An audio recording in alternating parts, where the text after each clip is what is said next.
Boa tarde a todas as pessoas presentes, boa tarde a quem nos segue pela internet. Hoje temos a grata satisfação, a alegria de ouvirmos o professor Marcelo Moraes Caetano, professor entre outras coisas, né?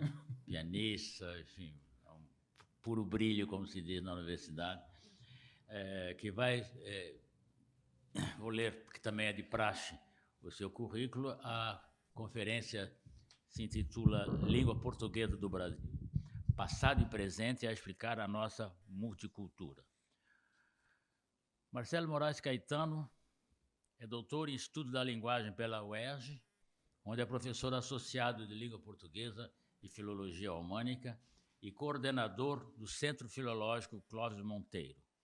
Como tese de pós-doutorado em Cultura Brasileira pela Universidade de Copenhague, Dinamarca, onde é professor convidado desde 2018, publicou Platão e Aristóteles na Terra do Sol, pela editora de Buenos Aires, escritor com mais de 60 livros publicados no Brasil e no exterior, com vários prêmios pela ONU, Unesco, Academia Brasileira de Letras, Prêmio Paulo Henrique Brito, nosso querido acadêmico que já tem um prêmio com seu nome, e Cláudio de Souza, Medalha de Vermelho e outros. É membro da Academia Fluminense de Letras, da Academia Brasileira de Filologia e do PEN Clube do Brasil. Pianista clássico, que aprecio muito a sua atuação, vencedor de concursos internacionais em São Paulo, Córdoba, Paris e Viena, tradutor de inglês, francês, espanhol, italiano, alemão e das filologias do russo, mandarim e sânscrito. Deve ter outras línguas também que ele não cita, porque talvez a gente nem conheça, mas enfim. Vocês já notaram, então, o brilhantismo do Marcelo. Então, Marcelo, por favor, com você a palavra.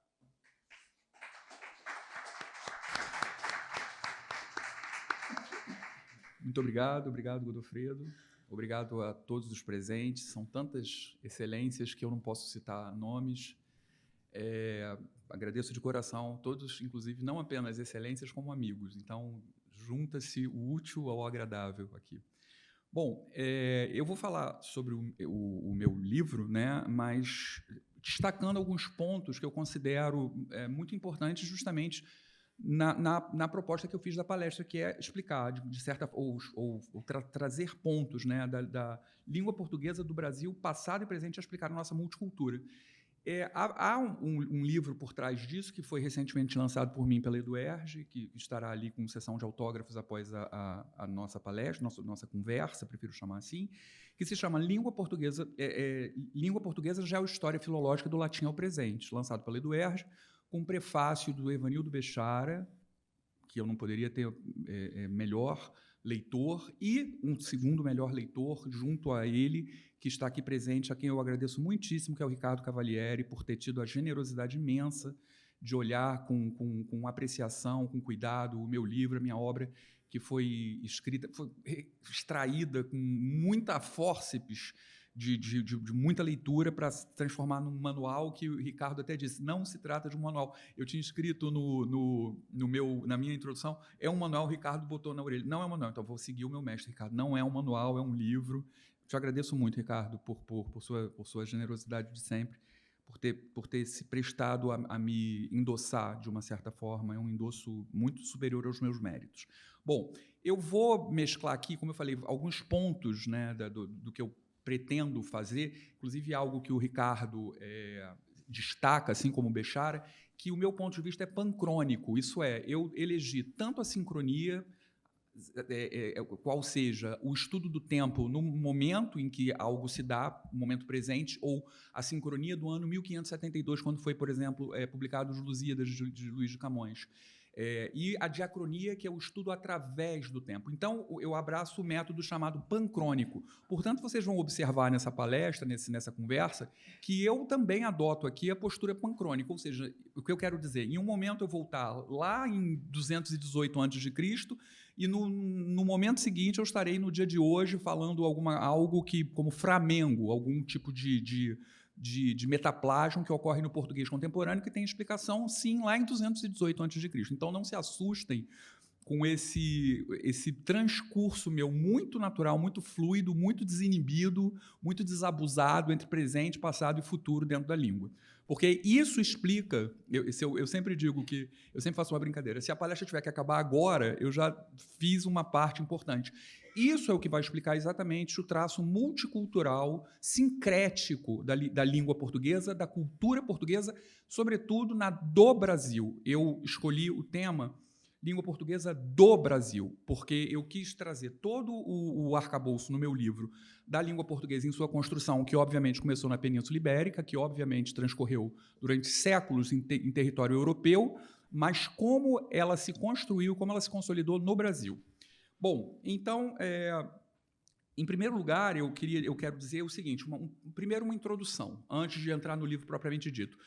Os filólogos precisam ter contato com todas as ciências humanas, sociais e políticas, porque a filologia precisa recorrer a aspectos do direito, da psicologia, da psicanálise, da antropologia, da sociologia, da literatura e da filosofia, até mesmo da teologia. Tudo interessa ao filólogo, porque tudo aquilo que diz respeito ao texto escrito ou falado, que um dos braços da filologia é a dialetologia, então, filólogos também nos interessamos por texto falado, por texto oral, e eu vou falar no final da palestra, demonstrando com uma canção cantada pela Maria Bethânia, a importância do texto escrito, a importância da língua escrita, mesmo para aqueles que foram trazidos na condição de escravizados. Então, tudo isso importa ao filólogo.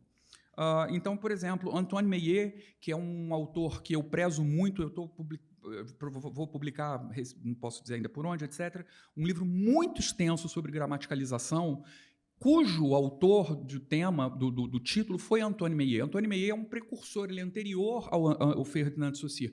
Em 1906 e 1912, ele produziu, por exemplo, a expressão gramaticalização é de 1912.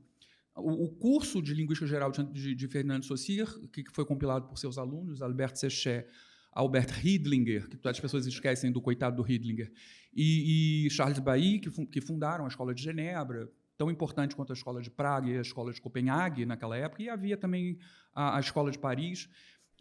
O Antoine Meillet escreveu em 1906, ele era um precursor. Antoine Meillet, quando eu fui olhar o Bulletin da Société Linguistique de Paris, eu vi a importância do Antoine Meillet. Ele era venerado, ele era, assim, dizem que ele é aluno de Saussure. Eu estou mais apto, depois da pesquisa que eu fiz em Copenhague, inclusive, em Paris, a pensar que o Saussure era aluno de Meillet, né? Bom, Meillet diz o seguinte, du fait que le langage est une institution sociale, il résulte que la linguistique est une science sociale. Eu traduzo mais ou menos. Como a língua é uma instituição social, decorre daí que a linguística é uma ciência social. Isso foi dito em 1906, num livro de Meillet, 10 anos anterior à compilação do curso de Saussure, que é póstuma. Então, agora, essa foi uma pequena introdução para falar do diálogo que os filólogos precisam ter, ou precisamos ter, com as ciências sociais. Vocês veem, em 1906... Meillet já dizia isso. A linguística... Claro, linguística, nessa época, não se entendia exatamente como nós entendemos a linguística de hoje, porque aí sim cabe ao Ferdinand de Saussure ter estabelecido essa parentalidade ou essa certidão de nascimento civil da linguística como nós a conhecemos hoje. Mas ele dizia, todo estudo de língua é, antes de tudo, uma ciência social. Eu quis trazer essa fala de Meillet em 1906 para mostrar já o pensamento do que viria a ser o funcionalismo depois, né, com a Escola de Praga, etc., etc. Muito bem, então, chegando agora ao meu livro. Um ponto importante sobre ele. Eu me dei ao trabalho de iniciá-lo ao falar da história da língua portuguesa no ano de 218 a.C. Ou seja, eu não comecei do latim vulgar. A maioria das obras, por exemplo, História do Latim Vulgar, Teodoro Henrique Maurer Júnior, ou Introdução ao Estudo da Língua Portuguesa no Brasil, de Serafim da Silva Neto, começam a história do Brasil, a história do português, mesmo Introdução ao Estudo da Língua Portuguesa no Brasil, do latim vulgar. Alguns deixam de fora o latim clássico. Ok, é uma metodologia, o latim vulgar, de fato, é a nossa origem mediata. A nossa origem imediata é o galego-português, mas a nossa origem imediata é o latim, como eu vou mostrar para vocês, as transformações que transcorreram do latim vulgar, ou melhor, do latim clássico para o latim vulgar. E é impressionante como elas permanecem até hoje. É como se nós hoje ainda falássemos não só palavras como sintaxe, fonética, morfologia, estruturas do latim vulgar. É impressionante essa característica da língua portuguesa, como diz Bilac, será um tempo esplendor e sepultura. Ele é sepultura porque tudo aquilo que morre nas outras línguas românicas morre e fica morto, enterrado, esquecido. No português, não. Isso é exatamente o que eu cunho essa expressão de sincretismo filológico baseado nisso. Então, eu precisei voltar a 218 a.C. Por quê? Essa data específica, a gente fala assim, pô, você só falta saber a hora, né? 218, a que hora? Que dia da semana era? Eram 6 da tarde? Que dia, né? É porque há fatos históricos. Muitas vezes a gente faz circa, né, aproximadamente, mas no ano 218 a.C., de acordo com os historiadores, Cipião, cujo agnome era africano, então a África sempre esteve presente na Península Ibérica. O general romano Cipião foi para a Península Ibérica para a Segunda Guerra Púnica contra Aníbal. Cipião, africano, é considerado por muitos historiadores de história romana como talvez o maior general de Roma, com as vitórias dele sobre Cartago e sobre os países africanos. Então, nesse ano, o que acontece com essa guerra púnica? Você vê o que a história, a geohistória faz na língua. Ele levou o latim para a Península Ibérica. Então, os povos originários que ali existiam, que eram os celtiberos, ou ibérico-visigodos, também eram assim chamados, que eram povos originários, como nós aqui no Brasil temos os nossos povos originários, as nossas tantas etnias, hoje são aproximadamente 200, pelo índice da Unesco. Havia povos originários também ali na Península Ibérica, e o latim foi levado como superestrato, como língua colonizadora para aquela província, e a primeira coisa que os romanos faziam era botar escola onde eles chegavam. E de onde eles tiravam a escola, aquela língua começava a se desenvolver de forma autônoma em relação ao latim. Então, 218 foi esse marco. Então, a partir dali, nós iniciamos a nossa história da língua. E eu ainda não expliquei por que eu escolhi esse momento para começar o meu livro. Porque, como eu tinha falado sobre a questão do sincretismo filológico, Camões, por exemplo, em 1572, Camões é um dos cultores da língua portuguesa. Ele tem a importância para a língua portuguesa que tem Dante, Petrarca na Itália, ou Shakespeare na Inglaterra, ou Lutero na Alemanha, em relação à língua. O Camões, quando escreveu uma obra que serviu como referência para as gramáticas a partir de então, ele a escreveu não apenas com português sincrônico, quinhentista.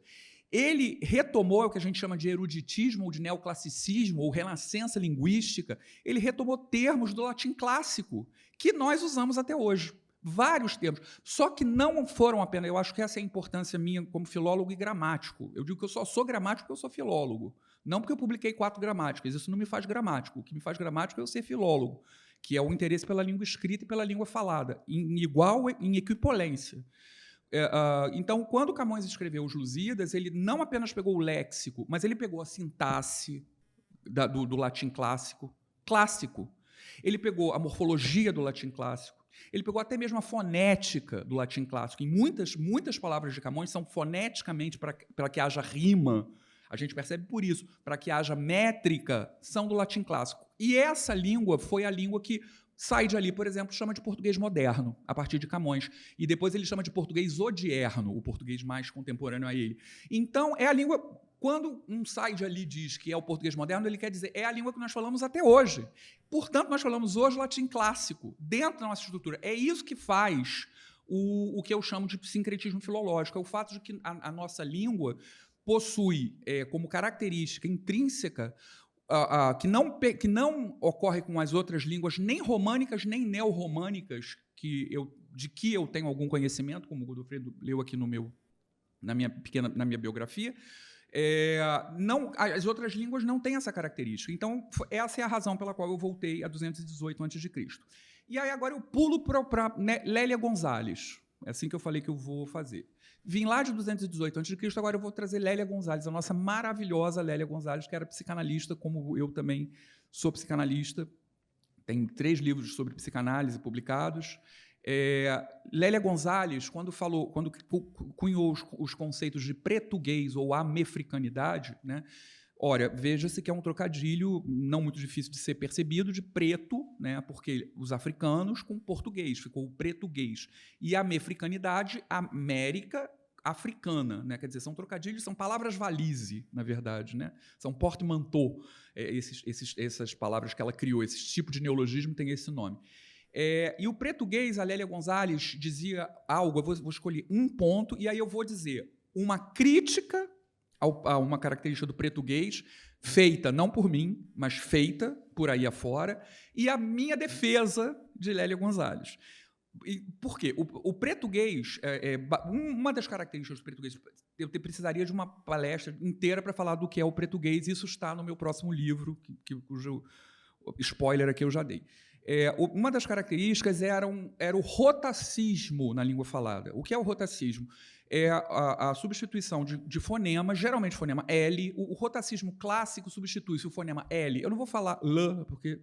Então, quando eu falo a letra, pensem em fonema, em som. O fonema L pelo fonema de R. Qualquer coisa que tenha R. Isso é rotacismo. O oposto mais raro chama-se lambdacismo, só para ficar registrado. O rotacismo de que ela fala é nos encontros consonantais, de, por exemplo, PL, CL e FL. Então, onde se fala Flamengo, há variantes no Brasil que falam Framengo. Onde se fala alguma coisa com... Cláudia, um antropônimo, Cláudia, fala-se Cráudia. Onde se escreve, se fala bicicleta, em alguns lugares fala-se bicicleta. Esse é o rotacismo clássico. Eu estabeleço mais dois tipos de rotacismo, levando em conta apenas o fato de que seria a substituição do fonema R. Eu considero, e os estudos de algumas línguas africanas, depois eu vou citar o que o Ricardo Cavalieri falou, das principais influências Quimbundo, Yorubá e Nagô, as línguas que foram trazidas, Ricardo é a fonte disso, eu vou citá-lo já. A maioria das línguas africanas não possuíam o fonema L, não é a categoria da língua, assim como o galego não possui o fonema J, você não fala junta de galego, você fala chunta, não existe fonema. As línguas, os fonemas são categorias de língua. Se eu falasse uma palavra como sprechen, a minha mãe ia me levar ao fonoaudiólogo, porque esse fonema não existe na língua portuguesa. Falava, esse menino está falando, está com um problema fonoaudiológico. Então, não havia o fonema L na maioria das línguas africanas. E, portanto, ele era substituído pelo R. Então, não apenas no Flamengo, bicicleta, Cláudia, mas eu estendo o conceito de rotacismo para conceitos outros que não aparecem na maioria dos livros, ou eu nunca vi. Não vi, para dizer maioria, estou sendo eufêmico, eu nunca vi em livro nenhum. Por exemplo, em vez de falar beleza, há quem fale no Brasil bereza, é uma bereza. Em vez de falar bala, bara, mala, mara, e assim por diante. E eu ainda estendo para um outro rotacismo, que é um rotacismo que, inclusive, se fala em áreas urbanas, como Rio de Janeiro contemporâneo. Olha que loucura, olha onde o português chega, que é a substituição do fonema S pelo fonema R, em palavras como cartigo em vez de castigo, mermo em vez de mesmo, percoço em vez de pescoço, contraste em vez de contraste. Eu chamo isso de rotacismo e vejo o português aqui nessas formações e em muitas outras. É só estudar. Eu acho que o filólogo ele tem que plantar sementes de dragões, ele precisa estimular que outras pessoas busquem não apenas a doxografia, o que já foi dito, mas busquem o que pode ser construído como episteme, como conhecimento novo. Então, isso é um exemplo. Busquem. Será que existem outros rotacismos? Veja, eu descobri mais dois, então devem existir muitos outros. E aí, bom, a crítica a Lélia Gonzalez dizem o seguinte, na verdade, esse rotacismo desses encontros PL, CL e FL já haviam acontecido na Península Ibérica na Idade Média. É verdade. É verdade. Então, ok. Então, Lélia Gonzalez, quando diz que é uma influência do negro africano, ela está errada, porque já havia na Península Ibérica, portanto, não é uma influência da escravidão. Só que a influência que existia na Península Ibérica, e é real, foi também uma data exata. Aproximadamente o ano de 711 depois de Cristo, os moçárabes, que eram exatamente ibérico-visigodos, que se seduziram pela cultura islâmica árabe que estava indo para a Península Ibérica, eles foram seduzidos pelos berberes de Magrebe. Magrebe é o noroeste da África, é a parte da África que pega o Mediterrâneo e o Oceano Atlântico. E porque, convenhamos, um parêntese, na Idade Média, o lugar que tinha uma cultura sofisticada, lugar que tinha Avicena, lugar que tinha Salahadin, eram os países árabes, os países muçulmanos. A Europa era um grande poço de detritos sendo jogados pela janela na Idade Média. Morria-se muito jovem, porque todo mundo morria de doenças, e os islâmicos, os árabes, os africanos, com uma medicina, com ruas pavimentadas, sem doenças, né? Quer dizer, então, era a cultura refinadíssima, né? A Renascença foi muito influenciada pelos arabismos. Então, na Idade Média, esse PL, CL e FR, que foram trocados pela PR, CR e IFR, foram trocados, mas foi uma influência de negros, de africanos. Então, o que eu digo, quando se diz que Lélia Gonzalez erra porque isso já havia na Península Ibérica na Idade Média, eu digo, ela não erra, ela acerta mais do que ela sabia, talvez. O que ela diz, quando ela diz que isso é uma influência de negros, é uma influência de negros. Eu estendo. No Brasil, depois do século XVI, com a escravização, com os tráficos escravagistas, mas também na Península Ibérica com negros. Para vocês terem uma ideia, o Magrebe, que significa, em árabe, algo como poente, ou sol poente, porque é o extremo noroeste, é o extremo ocidente da África, ele, em 1989, vejam vocês, ele criou, em 1989, ele criou uma instituição transnacional chamada União do Magrebe Árabe, cuja sigla é UMA, e que tem os 5 principais países hoje, uma coisa que existe até hoje, criada no século XX, que são Argélia, Líbia, Mauritânia, Marrocos e Tunísia, dada a sua convergência cultural, linguística e assim por diante. Bom, eu acho também importante dizer que, como eu falei, o Ricardo Cavalieri salienta que as principais influências africanas trazidas para o Brasil foram dos povos Quimbundo, Umbundo e Kikongo. Ricardo ainda salienta que houve até um dicionário, um padre jesuíta, Pedro Dias, que escreveu uma gramática em 1697, um padre jesuíta do Quimbundo, para que os jesuítas tivessem mais facilidade de catequizar, né, os povos aqui originários. E também, óbvio, devemos falar das línguas originárias que existiam no Brasil, paralelamente com a língua portuguesa, que era a língua geral, que era a língua falada pelos povos indígenas, pelos nossos povos originários.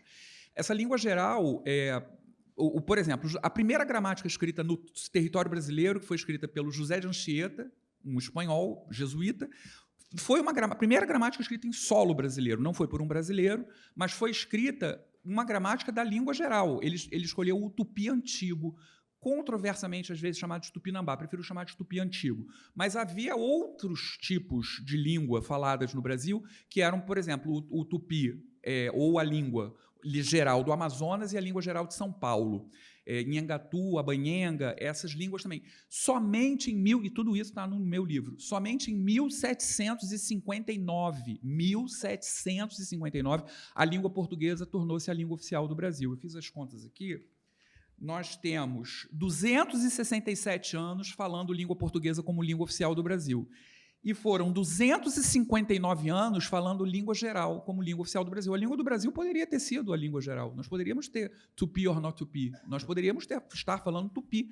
Porque o tempo em que nós falávamos tupi, e o tupi é a língua, segunda língua materna até hoje para muitas comunidades, Santarém é uma comunidade imensa, para muitas comunidades do Brasil, que hoje ainda é uma língua cooficial, poderia ter sido a língua oficial do Brasil, isso poderia ter acontecido, mas o Marquês de Pombal, por uma questão de política de língua, impôs em 1759, ao expulsar os jesuítas do Brasil, a língua portuguesa, ou seja, vejam como é recente isso, né?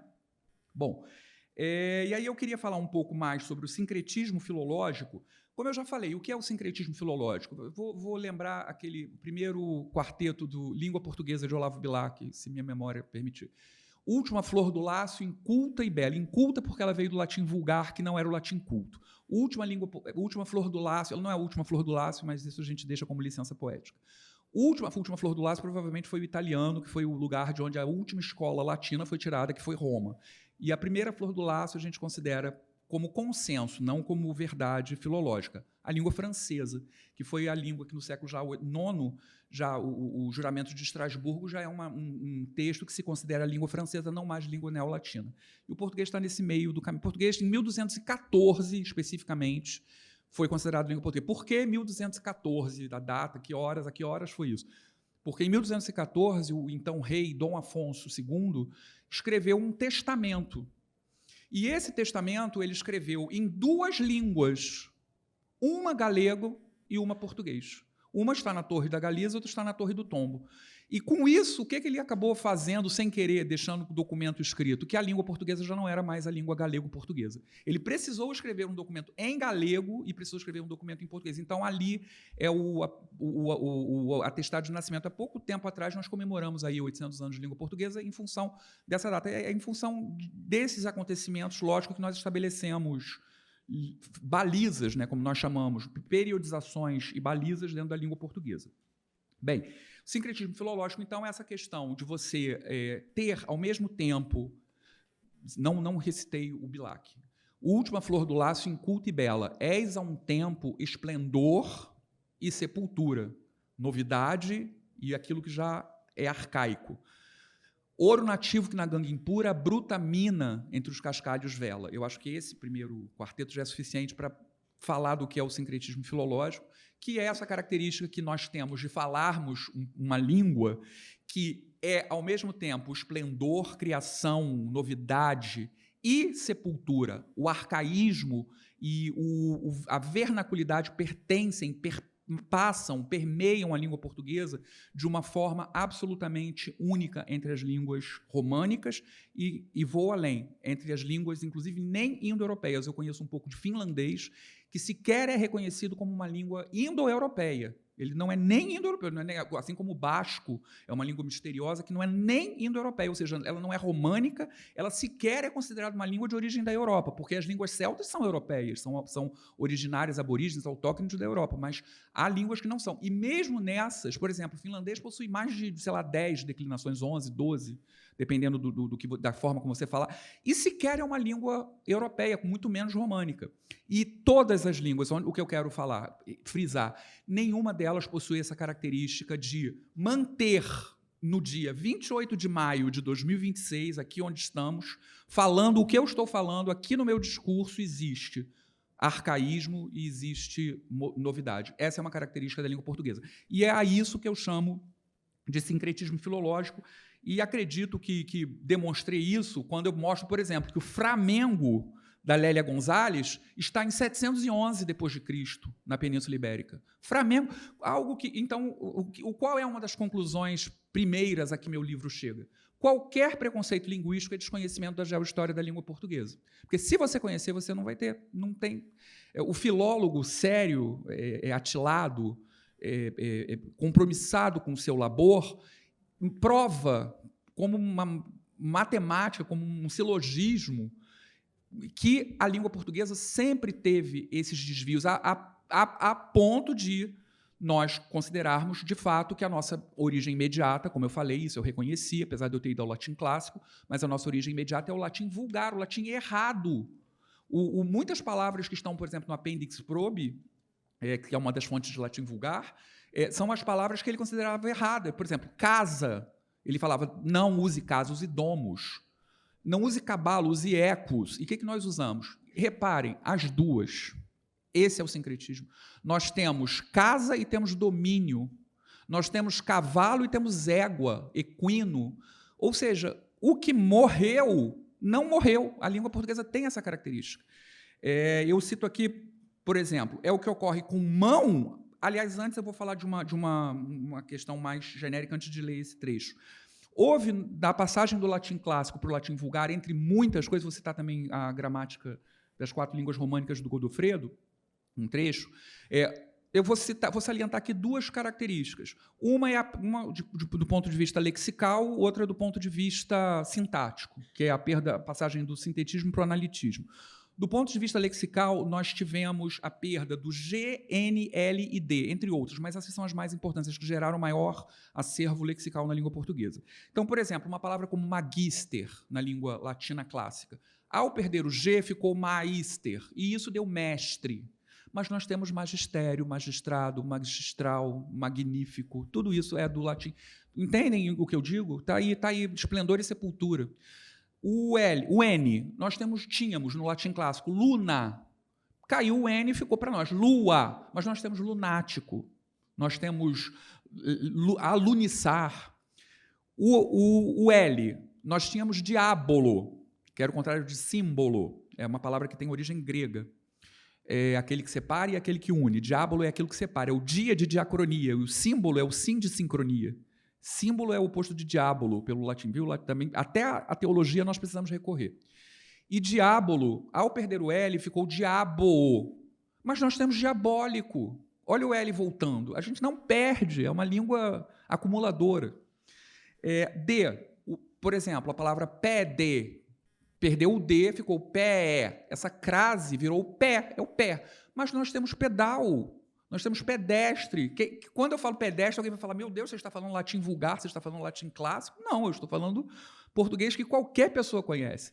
E outra coisa, o D permaneceu, esse D, a perda desse D permaneceu em todos os verbos portugueses, da língua portuguesa, monossilábicos. Por exemplo, crer, dar, ler e ver. Eu tenho, por exemplo, vou conjugar um. Eu creio, tu crês, ele crê. Nós cremos, vós credes. Eles creem. Olha o D do latim clássico aqui presente. Não caiu. Nos outros verbos não monossilábicos, o D caiu e virou virou um encontro consonantal, virou um ditongo. Por exemplo, eu amo, tu amas, ele ama. Nós amamos, vós. Em latim clássico era amades. Caiu o D, ficou vós amais. Mas nos verbos monossilábicos, o D do latim clássico está presente. Quer dizer, como dizer que essa língua não pertence ao latim clássico? Como dizer que não há latim clássico, mesmo nas nossas formas, ou latim vulgar, ou galego-português, nas nossas formas mais populares? Em Flamengo existe uma manifestação cultural, repito, do século VIII na Península Ibérica. E os preconceitos existem por aí, né? Bom, outra passagem, que quando você está agora, Godofredo, outra passagem é a passagem o latim clássico possuía declinações, o português não possui declinações. Então, a língua com declinação chamava-se língua sintética. Sem declinação, língua analítica. Nós precisamos substituir as declinações por preposições e outros recursos, mas o mais importante é a preposição. Então, por exemplo, no latim clássico falava-se habito Romae, ou Rome. No latim vulgar, habito in Roma, já era a preposição em nascendo. Ex eo Romam, latim clássico. Eo ad Romam, ou ad urbem. Venio Roma, com a declinação já vinha, veio de Roma, mas para o latim vulgar. Venio ex urbe, ou venio ex Roma. Então, citando aqui a gramática comparativa A, as 4 línguas românicas, português, espanhol, italiano e francês, de José Carlos Azeria, Dona Maria Brito, Godofredo de Oliveira Neto e Birger Lose, eles dizem assim: a passagem do nível sintético ao tipo analítico não se fez da mesma maneira nas nossas 4 línguas. Em espanhol, em português e em italiano, esta deriva foi mais longe do que em francês, o que prova, mais uma vez, que o francês era a língua que estava mais afastada do latim clássico, porque foi a primeira a se libertar, digamos. O francês é mais analítico, ou seja, ele já estava correndo a sua deriva analítica, enquanto as outras ainda estavam presas ali no latim. O francês é mais analítico do que as outras 3 línguas. É o que mostra o exemplo a seguir. Latim, 3 palavras. Do librum Petro. Português, espanhol e italiano, 5 palavras. Dou o livro a Pedro, doi el libro a Pedro, ou do il libro a Pietro. E em francês, 6 palavras. Je donne le livre à Pierre. Muito bem, agora vou falar uma coisa muito rápida sobre a importância da língua oral e da língua escrita, da importância dessas. E, para isso, eu vou fazer uma análise de uma música maravilhosa que foi imortalizada pela Maria Bethânia em 2003, que é Yaya Macemba, que é uma música que fala de um negro ou de uma negra, nós não sabemos qual é o gênero da pessoa que está falando, porque ele toma o cuidado de não deixar isso explícito, que está sendo trazido para o Brasil num navio negreiro, e, a partir do navio negreiro, esse sujeito poético tem as suas tergiversações, as suas elucubrações, as suas reflexões acerca da sua ancestralidade e do lugar aonde ele está sendo levado de forma diaspórica, de forma violenta, de forma mandonista, etc., etc. é uma música que eu considero sensacional nesse sentido.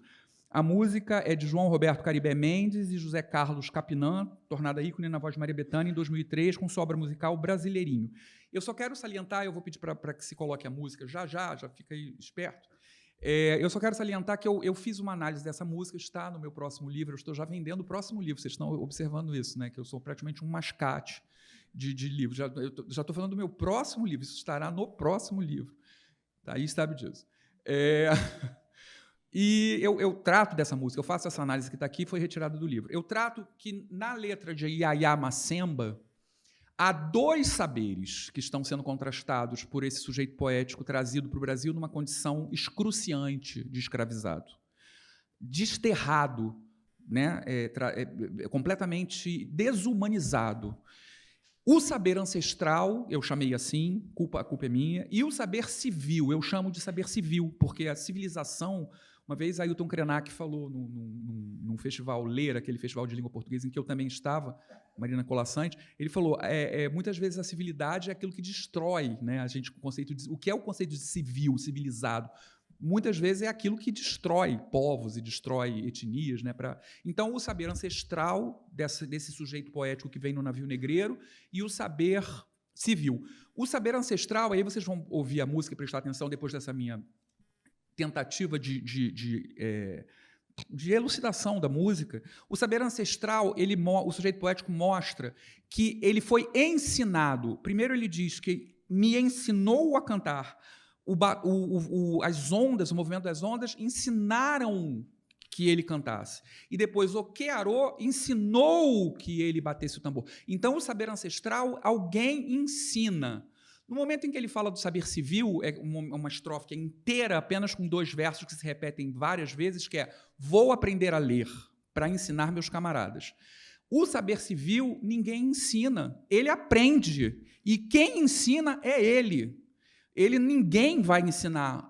Essa pessoa, ele tem a consciência, ele está no presente e no futuro, ele tem a consciência de que, para pertencer a essa comunidade para onde ele está sendo levado, uma comunidade pré-capitalista, uma comunidade pré-industrial, uma comunidade mandonista, patrimonialista, escravagista, preconceituosa, de elites absolutamente oligárquicas e sanguinárias e sem o menor conceito de compaixão para com outros povos, muito menos com os escravizados que estavam sendo trazidos. Ele tem a consciência de que ele precisa, apesar disso tudo, aprender a ler.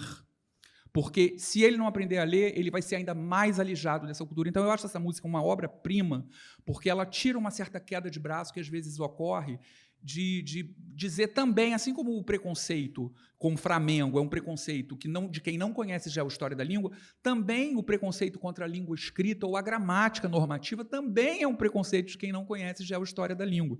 E uma música como essa, como todo poeta faz, estou aqui falando há 35 minutos, estou cronometrando, um poeta fala isso em 4 minutos, porque é a genialidade do poeta. Poetas são gênios, né? Nós somos rebotalhos dessa genialidade. Então, eu queria agora que se pusesse a música dura cerca de 4 minutos. Que noite mais funda calunga, no porão de um navio negreiro, que viagem mais longa candonga. Obrigado. Bom, voltando, então, um dos outros objetivos do livro é estabelecer as periodizações principais da língua portuguesa. Né? Quer dizer, por exemplo, o Bechara, em 1985, escreveu como tese para ingresso na Universidade Fluminense a periodização que me serve como base maior, porque é a síntese de todas as outras e a que mais explicita sobre todas elas. Mas eu faço como historiador, um trabalho de historiografia, eu falo das primeiras tentativas de periodização, tentativas ou periodizações na língua portuguesa. Então, eu falo, por exemplo, a importância de Fernão de Oliveira, em 1536, João de Barros, em 1540, Pero de Magalhães Gândavo, em 1574, Duarte Nunes de Leão, em 1576.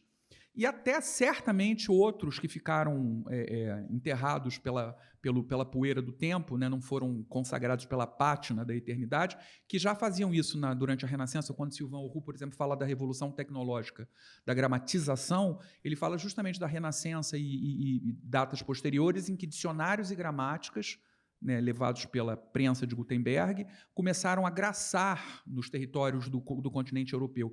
Então, naquele momento, já se faziam tentativas, já se estabeleciam tentativas de gramatizações. Das línguas neolatinas, a primeira gramática de que temos registro é a da língua espanhola, de Nebrija, de 1492. No mesmo ano, Nebrija publicou um dicionário de latim e espanhol, e depois um dicionário de espanhol-latim em 1495.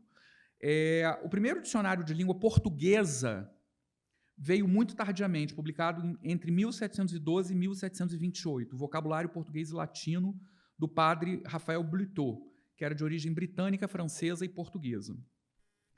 Tecnicamente, o primeiro dicionário assim nomeado da língua portuguesa foi publicado, de fato, apenas em 1789, por Antônio de Moraes Silva, que eu soube que o Paulo Brito tem esse dicionário dado pela minha orientadora da PUC, Eneida Bonfim, mas tudo bem, ela me deu 5.000 volumes da biblioteca do pai dela, Clóvis Monteiro. O dicionário está em excelentes mãos. Em 1789, Antônio de Moraes Silva criou o dicionário chamado Dicionário da Língua Portuguesa, composto pelo padre Dom Rafael Bluteau. Ou seja, ele explicita que foi em cima do dicionário de 1712 e 1728. Aí ele acrescenta, reformado e acrescentado por Antônio de Moraes Silva, vírgula, natural do Rio de Janeiro. Ele fazia questão de dizer a origem dele. Eu achei curioso isso, botar eu sei que havia outros que faziam isso, mas eu sempre acho curioso. Como eu falei, a primeira gramática escrita no Brasil foi a arte da gramática da língua mais usada na costa do Brasil, por 1595, por Anchieta. A primeira gramática de um brasileiro de português escrita no Brasil foi de Inácio Felizardo Fortes, que também era do Rio de Janeiro, publicada em 1816. A primeira gramática científica... Bom, o Cavalieri tem uma obra fantástica sobre historiografia da gramática ocidental, que muito me serviu como fonte para muita pesquisa. A primeira gramática científica de que nós temos notícia no Brasil é de Júlio Ribeiro, de 1881. O Júlio Ribeiro, curiosamente, o mesmo que escreveu A Carne, aquele romance tão picante, era um gramático também, e um gramático científico. O que é gramática científica? É a gramática que tem como corpus, como repositório, a literatura vernácula, não mais as literaturas clássicas. Existem tanto que o Cavalieri chama de metatermo gramática, porque isso também seria uma palestra só para falar sobre isso. Mas, dentre os termos que pertencem a esse guarda-chuva, esse arcabouço, estão os tipos de gramática. Gramática filosófica, gramática racional, gramática gerativa. Existem esses campos, né, ou essas perspectivas que correspondem muitas vezes à perspectiva formalista, outras à perspectiva funcionalista, e outras que mesclam uma e outra, mas tem muitas. E sobre dialetólogos, eu faço aqui também uma importante menção. O pioneiro documental no século XIX, o primeiro registro de natureza dialetal comparando o português brasileiro e o europeu, é acreditado a Domingos Borges de Barros, visconde de Pedra Branca, que era um baiano, nascido na Bahia, a pedido do geógrafo Adrien Balbi. Ele escreveu em 1826 o texto Les différences que les dialectes brésiliens pour représenter et comparer à langue de Portugal, que eu poderia traduzir como as diferenças que o dialeto brasileiro poderia apresentar comparado à língua de Portugal. Mas o nosso divisor de águas da dialetologia, que viriam a ser as sociolinguísticas, foi, de fato, o Amadeu Amaral, em 1920, com o dialeto caipira. Depois, eu vou falar dos 4 que a gente considera como os mais importantes. O linguajar carioca, de Antenor Nascentes, de 1922. Depois, Clóvis Monteiro, cuja filha foi minha orientadora, cujo acervo está na UERJ, no Centro Filológico Clóvis Monteiro. Foi o primeiro professor titular da UERJ, então UEG, né? O nosso centro existe desde 1965, o Centro Filológico Clóvis Monteiro. A UERJ foi fundada em 1950. A Faculdade de Direito é um pouco anterior, 35 ou 39, se não me engano, mas a UERJ, a UEG, né, foi fundada em 1950. O CEFIL é de 1965, quer dizer, são quase coetâneos. O Linguajar Carioca, de 1922, Antenor Nascentes, Clóvis Monteiro, A Linguagem dos Cantadores, de 1933, e Mário Marroquim, A Linguagem do Nordeste. Eu ressalto aqui, nós que somos linguistas, a palavra de estudo, né? E eu, como psicanalista, os atos falhos ainda me dizem mais, né? Reparem os títulos, como são curiosos. Cada um usou uma expressão, podemos chamar de conceito, para falar de uma variante. para falar de língua, variação, mudança, língua diferente. Um usou dialeto, que é o dialeto caipira. Outro usou linguajar, que é linguajar carioca. Outro usou linguagem, linguagem dos cantadores. E o outro usou língua, a língua do Nordeste. Quer dizer, não é a língua portuguesa, é a língua do Nordeste, né? E, então, dialeto, linguajar, linguagem e língua concorrem, por assim dizer, com essa questão das variações e mudanças. Me encaminhando para o final, eu vou falar, já que eu toquei no Antenor Nascentes, eu quero falar de uma empreitada que ele fez, já voltando aqui para o Brasil modernista, né, século XX, década de 20. O Antenor Nascentes teve uma relação muito prolífica com Mário de Andrade. E eu vou ler um trecho de um capítulo que eu escrevi para Antenor Nascentes e Mário de Andrade, um projeto de nação brasileira e de uma língua falada e escrita no do Brasil. Isso aconteceu quando Mário de Andrade, Manuel Bandeira e Souza da Silveira e Antenor Nascentes se uniram entre 1936 e 1938 para catalogar as línguas que existiam no Brasil. E eles tinham... Eu queria mostrar se tenho ainda... Vou usar 4 minutos, posso? Tenho como? Nós temos problema também com o nosso... Tá, eu queria... Bom, eu acho que vai dar tempo. Depois eu encerro em uma linha. Eu queria mostrar um trecho de Vila Lobos, em que eu estou tocando, porque como nós temos uma cultura sincrética, eu mostrei um samba, agora eu quero mostrar uma música erudita produzida no Brasil, que a música erudita no Brasil, vocês talvez não façam ideia do quanto ela é importante e como faz sucesso e como é requisitada. Então eu vou pedir, por favor, que coloque o vídeo do Vila Lobos, uma música que ele compôs em 1925, que se chama Choros número 5, é uma das mais importantes para o piano, cujo apelido, cuja alcunha foi dada pelo povo como alma brasileira. E aí eu lembro do Darcy Ribeiro, que dizia o seguinte: eu quero dar uma universidade, que é um ensino acadêmico, que foi a UNB, e um sambódromo, que é um ensino popular. Então, esse é o sincretismo brasileiro, multiculturalismo brasileiro. Então, se puder botar o Vila Lobos, dura 4 minutos.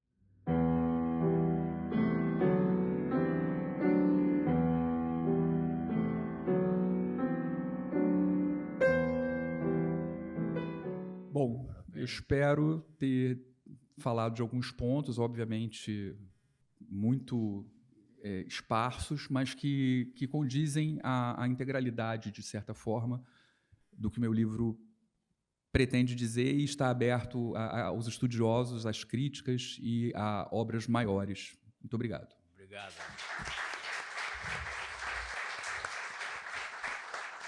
Obrigado, professor Marcelo Moraes Caetano. Eu também teria coisa a dizer, mas por causa do horário, nós faço aqui, muita honra, declaração de participação. Muito obrigado. Haveria muita coisa a dizer sobre o rotacismo da passagem, da convivência entre cravo e clavo, quer dizer, que entrou na norma padrão como cravo, mas nas línguas românicas nós temos clou, CL em francês, temos clavo, claveles de Espanha, CL é uma coisa importante. Mas, enfim, por causa da hora, eu apenas anuncio os próximos eventos. Abre-se o ciclo novo em junho, chamado Caminhos da Ficção. A primeira conferência, se me permite, sob coordenação do acadêmico Edgar Teles Ribeiro. Eu vou fazer a conferência A Literatura Instaura Novas Relações entre os Desígnios. E no mesmo dia, às 17h30, também sob minha coordenação, a professora Stefânia Chiarelli, da Universidade Federal Fluminense, falará sobre as águas da memória em Milton Atum. Muito obrigado pela presença. Encerrada a sessão.